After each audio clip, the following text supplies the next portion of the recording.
Stage 4 మోకాళ్ల అరుగుదలకి నొప్పి లేకుండా కీళ్ల మార్పిడి ఆపరేషన్ చేయబడును.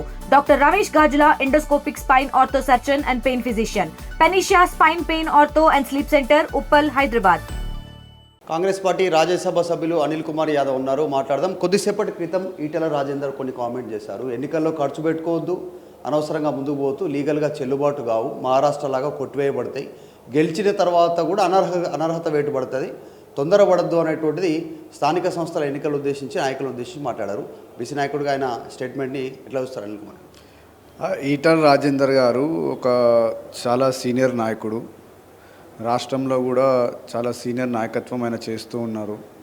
గతంలో కూడా మనం చూసాం, ఆయన ఒక బీసీ బిడ్డగా బీఆర్ఎస్ పార్టీలో చాలా సంవత్సరాలు ఒక స్టేచర్ ఎంజాయ్ చేసిన వ్యక్తిగా మనం అందరం కూడా చూసాము.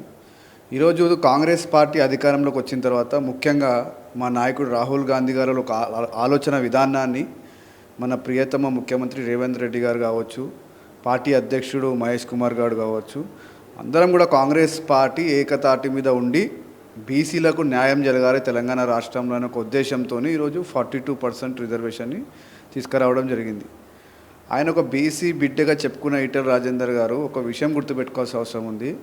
అసెంబ్లీలో రెజల్యూషన్ పాస్ చేసి ఢిల్లీకి పంపించినప్పుడు ఢిల్లీలో కనీసం అనే పార్లమెంట్ సభ్యుడు, మరి బీజేపీకి దగ్గర నరేంద్ర మోడీకి దగ్గర అని చెప్పుకునే వ్యక్తిగా ఒక్కోవాడు కనుక ఆయన కనీసం ఒక్కసారి కూడా తెలంగాణలో ఇంత పెద్ద డిసిజన్ తీసుకుని మనం కూడా మద్దతు ఇవ్వాలి, మనం కూడా సపోర్ట్ చేయాలని ఏనాడు కూడా మాట్లాడలేరు. కనీసం వాళ్ళ ఇంటర్నల్ డిస్కషన్ కావచ్చు, లేకుంటే వాళ్ళ పార్టీ తరఫున ఒక మీటింగ్ పెట్టి ఎస్ మేము కూడా సపోర్ట్ చేస్తామని ఎవరు చెప్పనే పరిస్థితిలో ఈరోజు కనిపిస్తుంది.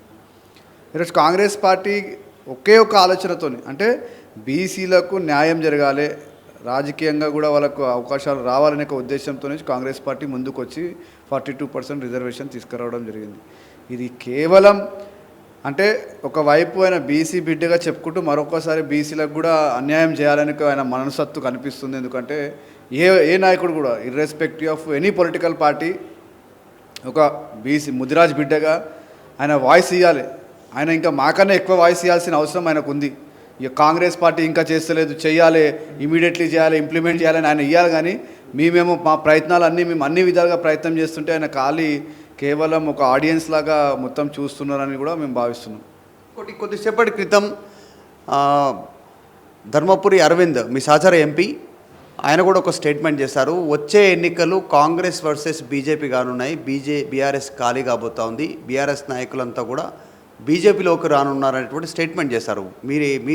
మీరు కూడా అదే చెప్తున్నారు, బీఆర్ఎస్ ఉండదు ఎన్నికల వరకు అని చెప్పేసి. ఏం జరగబోతా ఉంది? అరవింద్ గారు కూడా చాలా అంటే రాజకీయ ఫ్యామిలీకి వచ్చిన వారు. ఆయన కూడా చాలా రాజకీయాలలో చాలా సంవత్సరాల నుంచి ఉన్న వ్యక్తి. ఆయన వ్యక్తిగత అంటే వాళ్ళకి ఇంటర్నల్ అండర్స్టాండింగ్ ఉన్నట్టుంది. ఎందుకంటే బహుశా బీఆర్ఎస్ మొత్తం పోయి బీజేపీలో మర్జ్ అవుతున్న ఆయనకు ఇన్ఫర్మేషన్ ఉన్నట్టు అని నేను భావిస్తున్నాను. ఎందుకంటే ఆయన అంత కాన్ఫిడెంట్గా చెప్తున్నాడు. అంటే వాళ్ళిద్దరిని కూడా ఒకటిగానే చూస్తాం. బీజేపీ అయినా బీఆర్ఎస్ అయినా సపరేట్ అని మేము అనుకుంటలేము. వాళ్ళిద్దరు ఒకటే పార్టీ. గతంలో కూడా ప్రయత్నాలు చేసిన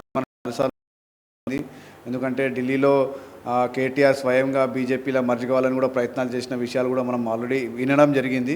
బహుశా ఆ ప్రాసెస్లో నడుస్తున్నట్టుంది. ఎందుకంటే అరవింద్ గారు కూడా ఢిల్లీలో చాలా ఇంపార్టెంట్ రోల్ ప్లే చేస్తారు కనుక వాళ్ళకు ఇంటర్నల్ ఇన్ఫర్మేషన్ ఉన్నట్టుంది. బీఆర్ఎస్ పార్టీ మొత్తం కూడా బీజేపీలో అవుతుందని నేను అనుకుంటున్నాను. ఎందుకంటే వాళ్ళు అంత కాన్ఫిడెంట్గా చెప్తున్నట్టే ఏదైనా ఇన్ఫర్మేషన్ ఉంటేనే ఆయన చెప్పగలుగుతాడు. At the same time Arvind గారిని కూడా మేము చెప్పేది ఏంటంటే ఆయన కూడా ఒక బీసీ బిడ్డ. ఇలా తెలంగాణ రాష్ట్రంలో ఇంత పెద్ద బీసీ మూమెంట్ని కాంగ్రెస్ పార్టీ తీసుకొస్తుంది. ఆయన కూడా వాయిస్ ఇవ్వాల్సిన బాధ్యత ఆయన పైన ఉందని కూడా నేను చెప్పడం జరుగుతుంది. బీఆర్ఎస్ చెప్తా ఉంది అనిల్ కుమార్ యాదవ్ గారు, మీరు అధికారంలోకి వచ్చిన తర్వాత కేసీఆర్ మీద, కేటీఆర్ మీద, అక్కడ ఉన్నటువంటి నాయకుల మీద కేసులు పెడతా ఉన్నారు అనేటువంటిది. దాంట్లో భాగంగా స్టేట్మెంట్ చేసినారంటే మీరు కేసులు పెడతారు, వీళ్ళని జైల్లో వేస్తారు, పార్టీని ఖాళీ చేపిస్తారు. కాంగ్రెస్ బీజేపీ ఇంటర్నల్ ఒప్పందం ఉందా బీఆర్ఎస్ను ఖతం పెట్టడం? మేము ఏదో కక్షపూర్వకంగా కేసులు కావు, ఇవన్నీ లీగల్ ప్రొసీడింగ్స్ నడుస్తున్నాయి. వాళ్ళు చేసిన కరప్షన్ పైన లీగల్గా నడుస్తున్న చట్టం ప్రకారం జరుగుతున్న డిసిజన్, చట్టం తన పని తను చేసుకుంటూ పోతుంది. ఇదేదో వ్యక్తిగతంగా నేను కంప్లైంట్ ఇచ్చి వాళ్ళని జైలు వేయాలి, నేనేదో కేటీఆర్ ఫ్యామిలీగా, ఇదంతా కాదు. గత 10 సంవత్సరాలు వాళ్ళు చేసిన దోపిడీలు, అక్రమాలు, కరప్షన్లు అన్నీ కూడా లీగల్ ప్రొసీడింగ్స్ ఉన్నాయి. సమయం సందర్భం వచ్చినప్పుడు ఎవరెవరు ఇన్వాల్వ్మెంట్ ఎక్కడెక్కడ ఉందో దాన్ని దృష్టిలో పెట్టుకొని వాళ్ళకు రావాల్సిన వాటా పనిష్మెంట్ వాళ్ళకు వస్తుందని కూడా మేము భావిస్తున్నాం.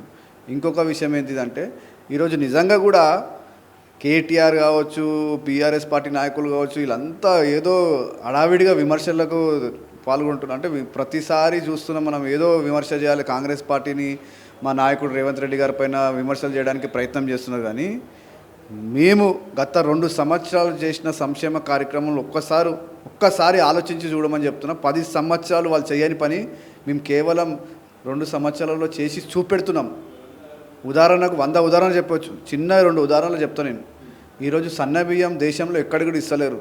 సన్న బియ్యం తెలంగాణ రాష్ట్రంలో మా ప్రియతమ ముఖ్యమంత్రి రేవంత్ రెడ్డి గారి ఇంట్రెస్ట్తోని ఈరోజు మొత్తం తెలంగాణలో సన్న బియ్యం పంపిణీ చేయడం జరుగుతుంది. నేను హైదరాబాద్లోనే ఉంటా, హైదరాబాద్లోనే పుట్టిన, హైదరాబాద్లో పెరిగిన, హైదరాబాద్లోనే రాజకీయం చేస్తాను. రేషన్ కార్డులు హైదరాబాద్లో చాలా పెద్ద సమస్య. 10 సంవత్సరాలు పేదవాళ్ళు, మధ్యతరగతి కుటుంబాలు రేషన్ కార్డు గురించి ఇట్లా అంటే అంటే వాళ్ళు కష్టపడ్డారు, దాని గురించి ఎప్పుడు పట్టించుకోలేదు. ఈరోజు మా ప్రభుత్వం వచ్చిన తర్వాత రేషన్ కార్డులు కూడా ఇవ్వడం జరుగుతుంది. ఈరోజు హైదరాబాద్ నగరంలో మనం చూస్తున్నాం, వర్షం పడ్డప్పుడల్లా ఓవర్ఫ్లో అవుతుంది. కానీ ఇప్పుడు ఒక ఆర్గనైజ్డ్ మెకానిజం ఉంది. మొత్తం హైడ్రా సిస్టమ్ కావచ్చు, డిజాస్టర్ మేనేజ్మెంట్ ఈరోజు ఎక్కడ కూడా ఇబ్బంది కాకుండా చాలా చోట్లల్లో కూడా వాటర్ ఫ్లో అనేది అవుతుంది. హైదరాబాద్ నగరంలో వాటర్ ఫ్లో అంటే ఈజీగా వాటర్ పాస్ అవుతున్నాయి కిందికి. గతంలో ఎప్పుడు ఇట్లా జరగలేదు. ఈరోజు దాని కారణం ఏంటిది? హైడ్రా వచ్చిన తర్వాత ఎక్కడెక్కడైతే క్యాచ్మెంట్ ఏరియాస్ ఎక్కడైతే ఇల్లీగల్ కన్స్ట్రక్షన్ అవన్నీ తీసేసినందుకు ఇవాళ వాటర్ అనేది స్టోర్ అవుతుంది ఎక్కడంటే వాటర్ బాడీస్లలో. కానీ వీళ్ళు కేవలం నొల్లి చేసుకుంటా ఏదో ఒక ఇబ్బంది పెట్టాలి, ప్రభుత్వంని ఏదో ఒక రకంగా సోషల్ మీడియాలో దాన్ని కార్నర్ చేయాలని ప్రయత్నం చేస్తారు. కానీ నిజంగా వాస్తవం చెప్పాలంటే ఈరోజు చాలా విషయాలలో కాంగ్రెస్ పార్టీ, మా ప్రభుత్వం చాలా పని చేసి చూపెడుతూనే ఉంటుంది. జూబ్లీ హిల్స్ ఉప ఎన్నిక గురించి ఏం చెప్తారు అనిల్ కుమార్ యాదవ్ గారు? పోటీ ఎక్కువ ఉంది, చాలామంది పోటీ చేస్తున్నారు. నేను సీనియర్ నాయకుడిని, పార్టీ కష్టకాలంలో ఉన్నప్పుడు నేనే ఉన్నా, మొదటి నుంచి కూడా పార్టీకి అండగా ఉన్నా అన్ని సమయాల్లో అనేటువంటిది అంజన్ కుమార్ యాదవ్ చెప్తున్నారు. ఆఫ్కోర్స్ ఆయన మీ ఫాదర్ కూడా. ఏం చెప్తారు టికెట్ అన్న? కాంగ్రెస్ పార్టీలో టికెట్ అడిగే హక్కు అందరికీ ఉంది, కానీ ఫైనల్ డిసిజన్ పార్టీ తీసుకుంటుంది. పార్టీ ఏ డిసిజన్ తీసుకున్నా పార్టీ లైన్లో మేము అందరం కష్టపడతాం, పార్టీ లైన్లోనే మేము ఉంటామని కూడా గతంలో కూడా చెప్పాము, ఇప్పుడు కూడా చెప్తున్నాం. ఈరోజు పార్టీ ఏ డిసిజన్ తీసుకున్నా, నాయకత్వం ఏ డిసిజన్ పర్సన్ మేము పార్టీ లైన్లోనే పనిచేస్తాం. సర్వే అంటారు, సర్వే ప్రకారం టికెట్లు ఇస్తామంటారు.